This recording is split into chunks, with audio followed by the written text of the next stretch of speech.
Hello दोस्तों, मैं महेश पोरवाल मैथपुर परिवार में आप सभी का स्वागत करता हूं। करते हैं आज की क्लास स्टार्ट, बट कल का थोड़ा रिवीजन कर लेते हैं हम कि हमने कल क्या पढ़ा था। तो करते हैं आज का कल का रिवीजन। तो सबसे पहले हमने पढ़ा था उत्सर्जन, एक्सक्रेशन क्या होता है। तो हम करेंगे एक्सक्रेशन, इसको बोलते हैं हिंदी में उत्सर्जन। क्या बोलते हैं दोस्तों? उत्सर्जन। एक्सक्रेशन क्या होता है, उत्सर्जन क्या होता है?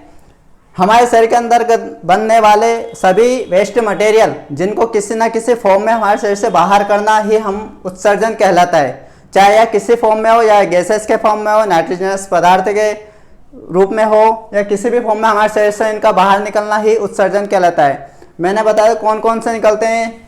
चाहे वह यूरिया जो हमारे शरीर से बाहर निकलता है, चाहे वह गैसेस के रूप में बाहर निकले, या किसी भी रूप में हमारे शरीर से बाहर निकलना ही उत्सर्जन कहलाता है। इसके बाद में मैंने रिप्रोडक्शन बताया था आपको।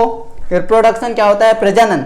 हमारे जैसी प्रजाति को बनाए रखने के लिए रिप्रोडक्शन एक काफ़ी महत्वपूर्ण प्रक्रिया है, अतः इसको करना महत्वपूर्ण है। तो हमने इसके दो रूप बताए थे, दो प्रकार बताए थे रिप्रोडक्शन के। रिप्रोडक्शन, इसको हिंदी में बोलते हैं प्रजनन। क्या बोलते हैं दोस्तों? प्रजनन। इसके दो रूप बताए थे मैंने, कौन कौन से? Sexual and asexual. इसको हिंदी में बोलते हैं लैंगिक एंड अलैंगिक।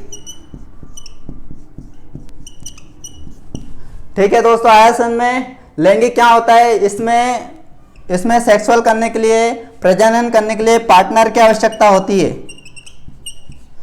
पार्टनर की आवश्यकता होती है इसमें, और इसमें हमको पार्टनर की आवश्यकता नहीं होती। यह मैंने बताया था आपको। ठीक है, इसके बाद हमने क्या पढ़ा था? Life cycle. लाइफ साइकिल क्या होता है? जब नर और मादा आपस में निषेचन की क्रिया करते हैं तो उनके द्वारा एक सिंगल सेल का निर्माण होता है, जिसको हम क्या बोलते हैं? जायगोट। हमने उसका मैंने बताया था किस टाइप से बनता है। करते हैं उसको भी मैं बताता हूं। आया ना यहां तक समझ में आपको? ठीक है, करते हैं लाइफ साइकिल, जीवन चक्र।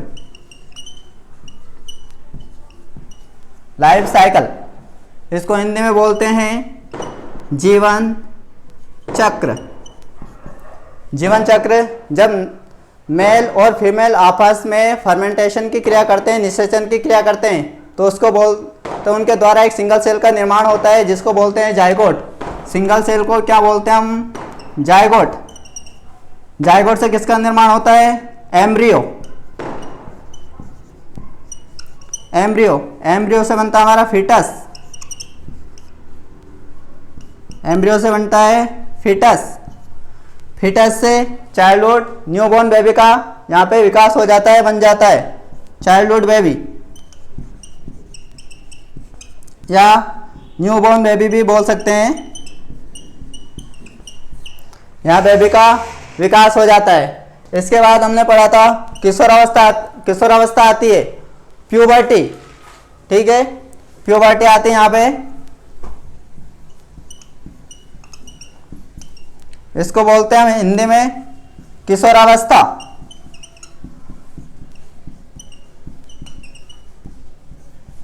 प्यूबर्टी, प्यूबर्टी के बाद में क्या आता है? एडल्ट।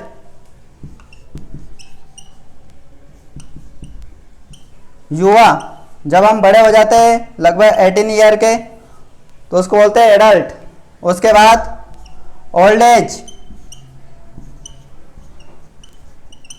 ओल्ड एज आती है लगभग 16 ईयर के जब हो जाते हैं, यहाँ पे ओल्ड एज आती है। उसके बाद डेथ। ये हमारे जीवन की जितने भी जन्म से लेकर मृत्यु तक होती है, उनके बीच में स्टेप्स होती है। जायगोट, जब एक मादा और एक नर आपस में निषेचन की प्रक्रिया करते हैं तो उनसे एक सिंगल सेल का निर्माण होता है, जिसको हम बोलते हैं जायगोट। जायगोट से क्या होता है? एम्ब्रियो। एम्ब्रियो से फीटस। फीटस से चाइल्डहुड बेबी, न्यूबॉर्न बेबी का निर्माण हो जाता है। उसके बाद में प्यूबर्टी, किशोरावस्था आती है। लगभग 11th to 12th ईयर के जब हो जाते हैं तब प्यूबर्टी किशोरावस्था कहलाती है।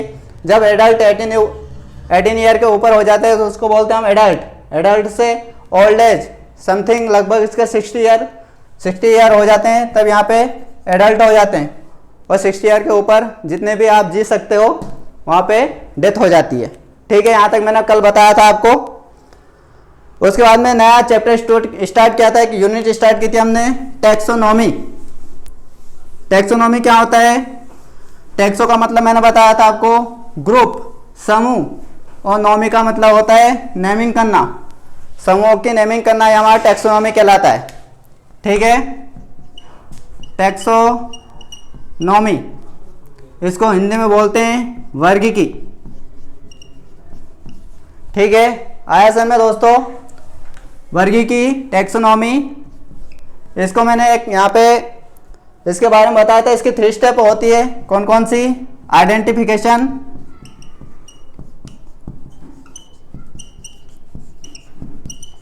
आइडेंटिफिकेशन पहली बताई थी, दूसरी बताई थी क्लासिफिकेशन,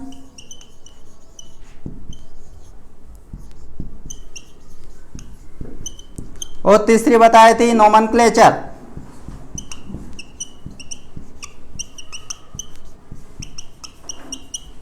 ठीक है दोस्तों, यहाँ पे मैं 3 स्टेप बताई थी, आइडेंटिफिकेशन, क्लासिफिकेशन और थर्ड नंबर पर नोमेनक्लेचर।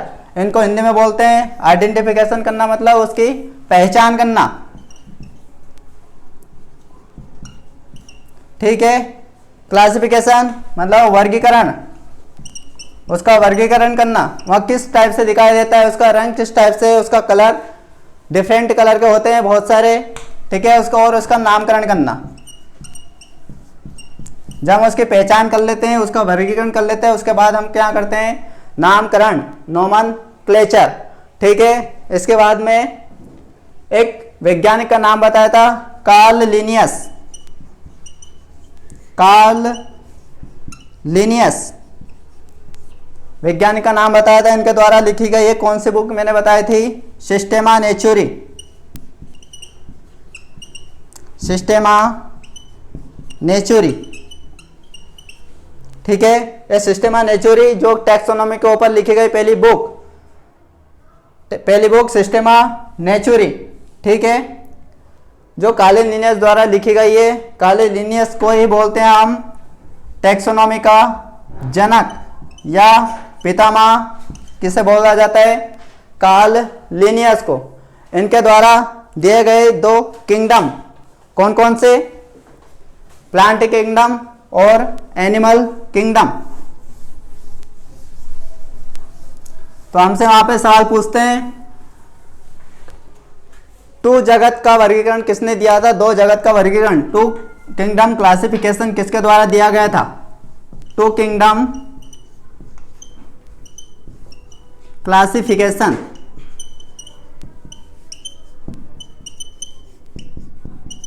किसके द्वारा दिया गया था दोस्तों? यह दिया गया था हमारा कार्ल लिनियस के द्वारा। Karl Linnaeus. ठीक है, कौन कौन से दिया था? 2, plant kingdom and animal kingdom. But कई वैज्ञानिकों ने इस पर शोध किया तो यहाँ थ्योरी पूरी गलत हो गई। इसके बाद आया एक वैज्ञानिक जिनका नाम था R.H. व्हिटेकर। क्या नाम था दोस्तों? R.H. व्हिटेकर। R.H. व्हिटेकर द्वारा 5 किंगडम क्लासिफिकेशन द्वारा दिया गया। कौन सा? 5 किंगडम क्लासिफिकेशन।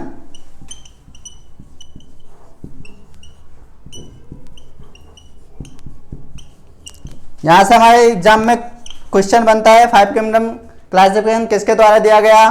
तो दिया गया हमारा R.H. व्हिटेकर के द्वारा।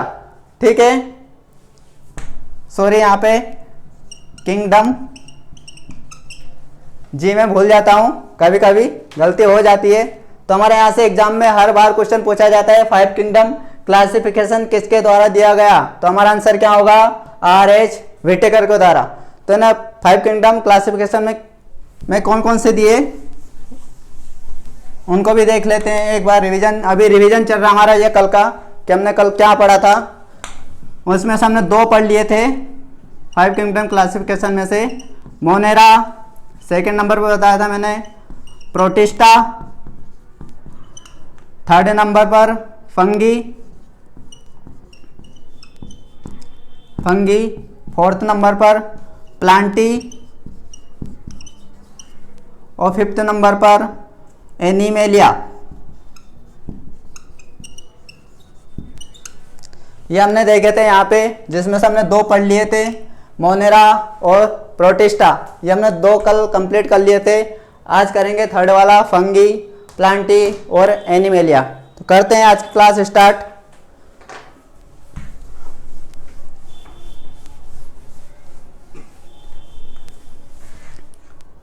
फंगी क्या होता है दोस्तों? जैसे आपने कभी देखा होगा, जैसे हमारे जब बरसात के दिनों में हमारी जो रोटी होती है उस पर फफूंदी चढ़ जाती है, या जब हमारा जो अचार के डिब्बे होते हैं जिसमें वो जो ढक्कन लगा रहता है उसमें जो फफूंदी चढ़ जाती, वही होती है हमारी फंगी, कवक, फंगी, जिसको हिंदी में बोलते हैं हम कवक। ठीक है, मैंने इसके कैरेक्टर क्या क्या होते हैं, कैरेक्टर मैं बताता हूँ इसके। ये अधिकतर मॉइस्चर मतलब नमी युक्त क्षेत्रों में अधिकतर पाया जाता है। ये जहाँ पे नमी होती है वहाँ पे अधिकतर पाया जाता है। एंड प्रोकैरियोटिक होते हैं। किस टाइप के? प्रोकैरियोटिक। ठीक है। एंड मल्टी सेल्यूलर होते हैं। किस टाइप के? Multi cellular. ठीक है। फंगी किस टाइप का होता है? अधिकतर नमी वाले क्षेत्रों में पाया जाता है, प्रोकैरियोटिक होते हैं और मल्टी सेल्यूलर होते हैं। फंगी में इसके एग्जाम्पल कौन कौन से हो सकते हैं दोस्तों? फंगी के एग्जाम्पल कौन कौन से? नंबर 1, इसको बोलते हैं म्यूकर। इसके एग्जाम्पल की बात करते हैं तो म्यूकर और ईस्ट, ये दोनों इसके एग्जाम्पल हो जाएंगे। ठीक है। जो हमारा जो फंगी होता है उसमें जो हमारा खाना का जो पाचन होता है किस टाइप से होता है? आंतरिक होता है या बाह्य होता है? जो हमारे शरीर के अंदर किस टाइप का होता है? इंट्रा सेल्यूलर डाइजेशन हमारे अंदर पाया जाता है। और इसके अंदर किस प्रकार का पाया जाता है? Extra digestive system. ठीक है दोस्तों, फंगी में किस प्रकार का पाया जाता है? फंगी में बाह्य कोशिकी पाचन पाया जाता है, एक्स्ट्रा बाह्य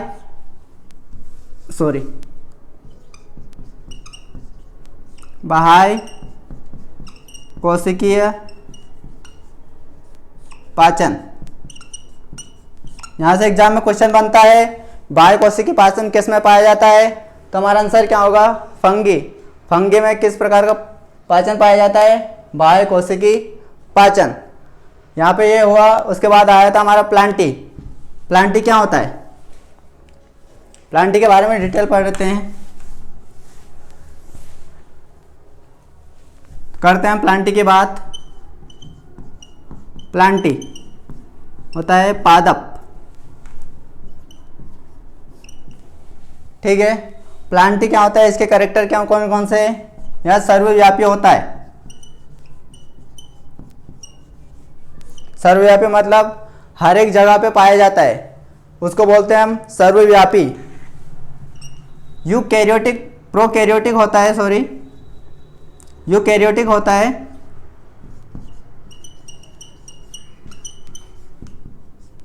यूकैरियोटिक प्रकार का होता है। मल्टी सेल्यूलर होता है।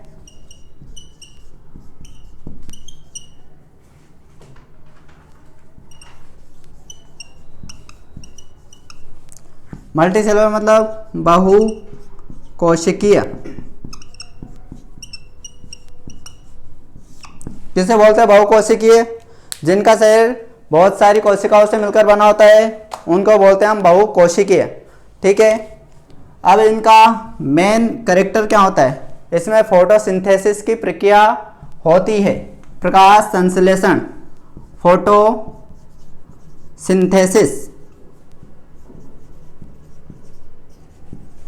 फोटोसिंथेसिस को बोलते हैं हम हिंदी में प्रकाश संश्लेषण।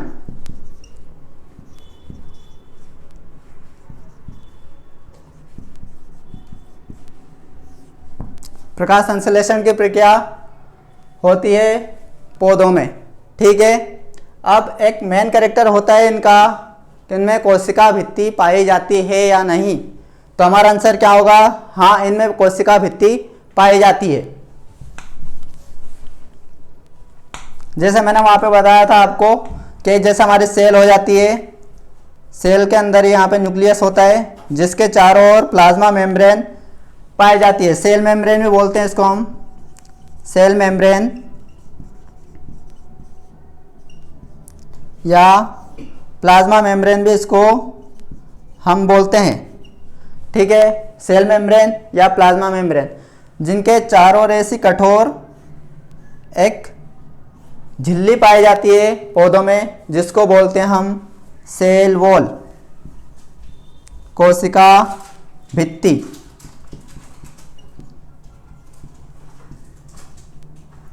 क्या बोलते हैं दोस्तों, कोशिका भित्ति।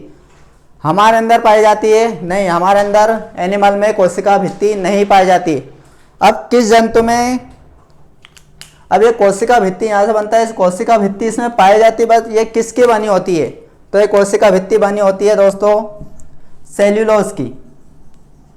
किसकी बनी होती है? सेल्यूलोज की यहाँ कोशिका भित्ति बनी होती है, सेल्यूलोज, सेल्यूलोज की ये कोशिका भित्ति बनी होती है। आया समझ में यहाँ तक दोस्तों? ठीक है, एक बार मैं और बताता हूँ प्लांट क्या होते हैं, इनके कैरेक्टर, इनके लक्षण क्या होते हैं। यह सर्वव्यापी होते हैं, हर एक जगह पे पाए जाते हैं, यूकैरियोटिक प्रकार के होते हैं, मल्टी सेल्यूलर होते हैं, बहुकोशिकीय होते हैं, जिनका शरीर एक से अधिक कोशिकाओं का बना होता है, उनको बोलते हैं बहुकोशिकीय।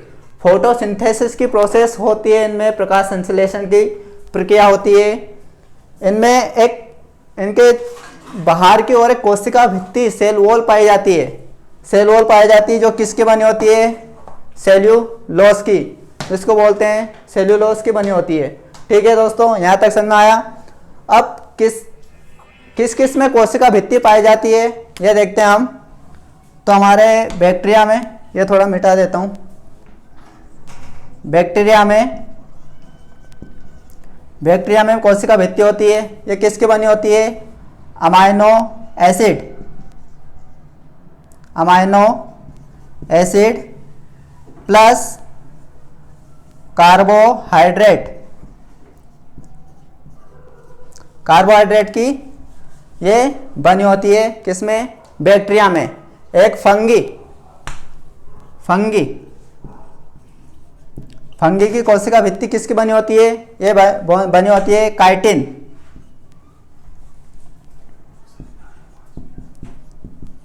किसकी बनी होती है दोस्तों? काइटिन की यहाँ बनी होती है। आया दोस्तों यहाँ तक समझ में? जो हमारे पेड़ पौधों की कोशिका भित्ति किसकी बनी होती है? सेल्यूलोज की। बैक्टीरिया की अमाइनो एसिड प्लस कार्बोहाइड्रेट, ठीक है। और फंगी की बनी होती है काइटिन की। यहाँ से सवाल बनता है, यहाँ से क्वेश्चन एग्जाम पर बार बार पूछा जाता है कि पादपों की कोशिका भित्ति किसकी बनी होती है? तो हमारा आंसर होगा सेल्यूलोज। ठीक है, यहाँ तक समझ में आया दोस्तों आपको? अब प्लांट, इसके एग्जाम्पल, प्लांट के एग्जाम्पल हम देखेंगे, इसके एग्जाम्पल कौन कौन से हैं। तो आइए देखते हैं हम एग्जाम्पल।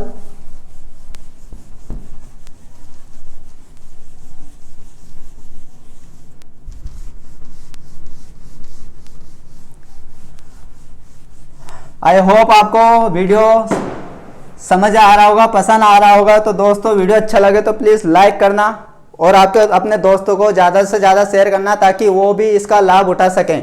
तो आइए करते हैं इसके एग्जाम्पल, प्लांट के एग्जाम्पल कौन कौन से हैं। तो अब हमारा पहला एग्जाम्पल हो जाएगा ब्रायोफाइटा, ब्रायोफाइटा, ठीक है। दूसरा एग्जाम्पल हो जाएगा pteridophyta, pteridophyta, bryophyta, pteridophyta. Third number पर हो जाएगा फंगी, कवक। फोर्थ पे हो जाएगा जिम्नोस्पर्म और फिफ्थ नंबर पे हो जाएगा एंजियोस्पर्म। स्पर्म, ये इसके एग्जाम्पल हो जाएंगे हमारे प्लांट के। कौन कौन से? ब्रायोफाइटा, टेरिडोफाइटा, कवक, जिम्नोस्पर्म और एंजियोस्पर्म। ठीक है दोस्तों, यहाँ तक समझ में आया आपको? जो 3 होते हैं, इनको कौन सी कैटेगरी में रखते हैं हम? लोअर कैटेगरी, निम्न श्रेणी में रखते हैं हम इनको। कौन सी श्रेणी? निम्न श्रेणी के अंतर्गत रखते हैं। क्यों रखते हैं इनको निम्न श्रेणी के अंतर्गत? क्योंकि इनको हम पूरा डिफाइन नहीं कर सकते। इनको, इनकी जो लीफ होती है, पत्ती होती है, इनकी जो जड़ होती है, इनका जो इनका तना होता है, पूर्ण रूप से हमको नहीं दिखाई देता, इसलिए इनको हम निम्न श्रेणी में रखेंगे। जिम्नोस्पर्म और एंजियोस्पर्म, इनको हम हायर कैटेगरी, हायर क्लासेस में रखेंगे।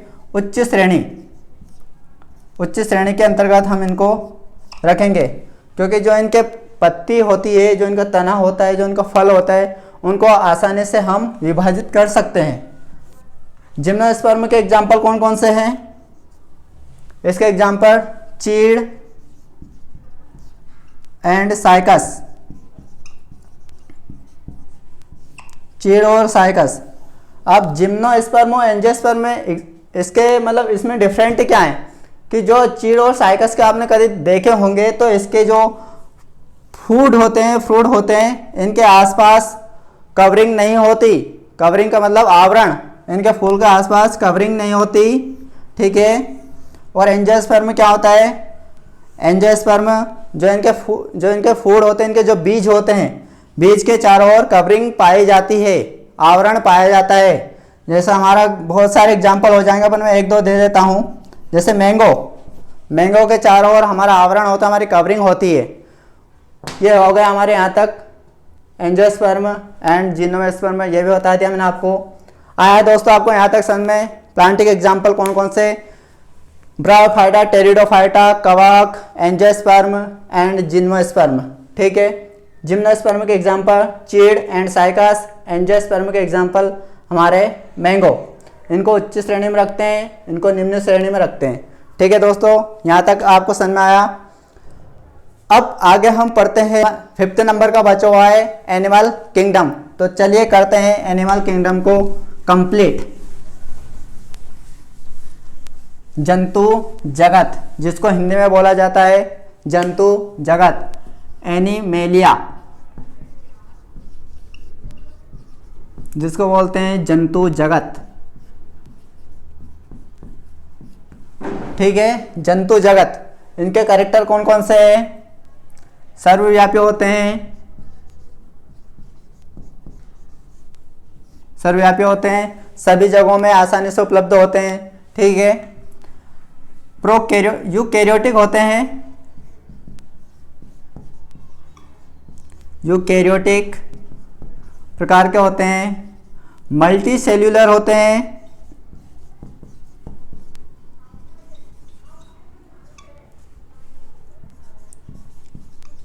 Multi cellular बहुकोशिकीय। क्या बोलते हैं दोस्तों हिंदी में? बहुकोशिकीय। जिनका शरीर एक से अधिक कोशिकाओं का बना होता है, उनको बोलते हैं बहुकोशिकीय। अब सबसे मोस्ट इम्पोर्टेंट यहाँ से बनता है, जो हमारे जो पादप और एनिमल में जो डिफरेंट होता है, वो किस होता है कि इनमें जो सेल वॉल होती है, सेल वॉल, ये इसके अंदर एब्सेंट होती है। इसके अंदर जो हमारे एनिमल के अंदर सेल वॉल नहीं पाई जाती, अनुपस्थित होती है। किस प्रकार से होती है दोस्तों? अनुपस्थित। ठीक है, समझ में आया? एनिमेलिया जंतु जगत का यहाँ सर्वव्यापी होते हैं, यूकैरियोटिक प्रकार के होते हैं, बहुकोशिकीय होते हैं। ठीक है। और इनमें कोशिका भित्ति एब्सेंट होती है। जो इनमें न्यूट्रिशन होता है वो किस प्रकार से का होता है? जो हमारा न्यूट्रिशन होता है, पोषण, न्यूट्रिशन किस प्रकार का होता है? हेटरोट्रोफिक, हेटरोट्रोफिक,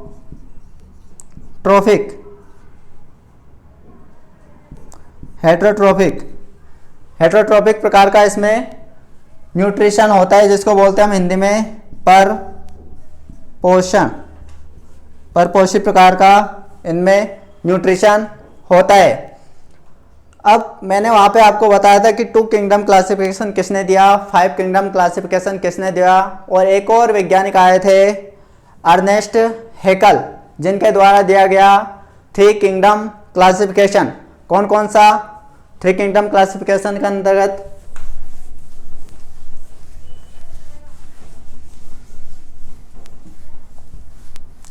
वीडियो अच्छा लगे तो लाइक करते चले दोस्तों, और जो भी दोस्त नया हो चैनल पे, चैनल को सब्सक्राइब कर ले और बेल आइकन को प्लीज़ क्लिक कर दे, ताकि हम जैसे न्यू वीडियो अपलोड करें आपके पास उसकी नोटिफिकेशन आ जाए। तो इसके एग्जाम हमने क्या देख रहे थे हम उसके, कि जो 3 किंगडम क्लासिफिकेशन होता है वो किसने दिया था? तो अर्नेस्ट हैकल, अर्नेस्ट हैकल 3 किंगडम क्लासिफिकेशन इनके द्वारा दिया गया था। तो 3 किंगडम क्लासिफिकेशन में कौन कौन सा दिया था? एनिमल, प्लांट, और थर्ड कौन सा है? Protista. First, second and third किसके द्वारा दिया गया? अर्नेस्ट हैकल के द्वारा। मैं उनका भी लिख देता हूं ताकि आपको यहाँ पे नोट करके एक जगह कॉपी में ऊपर लिख ले, क्योंकि यहाँ से क्वेश्चन बार बार रिपीट होता है एग्जाम में। अर्नेस्ट हैकल द्वारा 3 किंगडम क्लासिफिकेशन दिया गया। 2 किंगडम क्लासिफिकेशन किसने दिया था? Karl Linnaeus, Karl Linnaeus 2 kingdom classification दिया था। प्लांट किंगडम,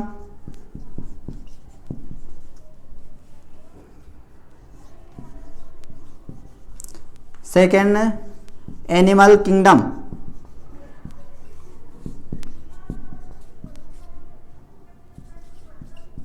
इसको बोलते हैं हिंदी में पादप जगत, पादप जगत, इसको बोलते हैं जंतु जगत। ठीक है। और 5 किंगडम क्लासिफिकेशन किसने दिया था? 5 किंगडम क्लासिफिकेशन किसने दिया था दोस्तों? 5 किंगडम क्लासिफिकेशन किसने दिया था? R.H. व्हिटेकर। किसने? R.H. व्हिटेकर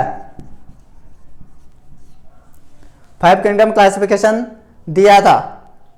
किसने? R.H. व्हिटेकर ने। ठीक है दोस्तों। अब 5 किंगडम क्लासिफिकेशन नंबर पे 1 पे मोनेरा,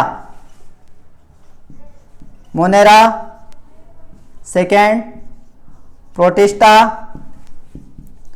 थर्ड फंगी,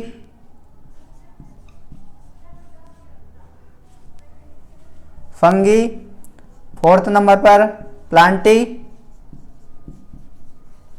और 5th नंबर पर आता हमारा एनीमेलिया। ये दिया था R.H. व्हिटेकर के द्वारा। 2 किंगडम क्लासिफिकेशन, 2 जगत का वर्गीकरण, जिसको हिंदी में बोलते हैं, कार्ल लिनियस द्वारा दिया गया था, जिनके द्वारा ही टैक्सोनॉमी की पहली बुक सिस्टेमा नेचुरी इनके द्वारा ही लिखी गई थी। ठीक है दोस्तों, आए यहाँ तक सर मैं आपको करते हैं आज की क्लास यहीं पे समाप्त। कल का हम आगे पढ़ेंगे। तो कल एक नया चैप्टर स्टार्ट करने जा रहा हूँ, उसमें बहुत मज़ा आने वाले हैं। सभी स्टूडेंट उसको अटेंड करें। तो यहीं आज की क्लास यहीं पे समाप्त करते हैं। Thank you for watching.